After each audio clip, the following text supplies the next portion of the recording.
আমি মনে করতাম কি যে বাংলাদেশ এমন একটা দেশ যে দেশ কিনা সব সময় মানে অন্যান্য দেশকে কপি করে চলে। আর আমি মনে করি এই ধারণাটা শুধুমাত্র আমার একার ছিল না, এই ধরনের ধারণা আমার মতো আরো অনেকেই মনের মধ্যে পোষণ করতো। বাট নেপালের সম্প্রতি ঘটে যাওয়া কর্মকাণ্ডগুলো আমাদের ধারণাকে সম্পূর্ণ ভুল প্রমাণিত করে দিল। বাংলাদেশ আমাদের ধারণার চেয়েও আরো কয়েক গুণ বেশি এগিয়ে গেছে। হ্যাঁ, বাংলাদেশকেও মানুষ কপি করতে শুরু করে দিয়েছে। যদিও বাংলাদেশের তুলনায় নেপালে আরো কয়েক গুণ বেশি লঙ্কাকাণ্ড ঘটছে, তারপরেও বলা যায় যে হয়তোবা তারা বাংলাদেশ থেকে ইন্সপায়ার হয়েছে। হ্যাঁ, না হলে এই ধরনের কর্মকাণ্ড বাঙালিরা ছাড়া কখনোই অন্য কেউ করতে পারে না। আর যেদিক থেকেই কপি করুক না কেন, কপি তো করছে, এটাই হচ্ছে বড় শান্তি।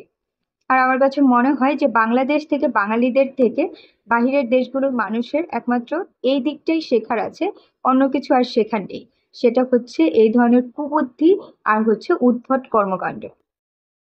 এগুলো ছাড়া বাঙালিদের কাছ থেকে বাহিরের দেশের মানুষগুলো শেখার আর কিচ্ছু নেই।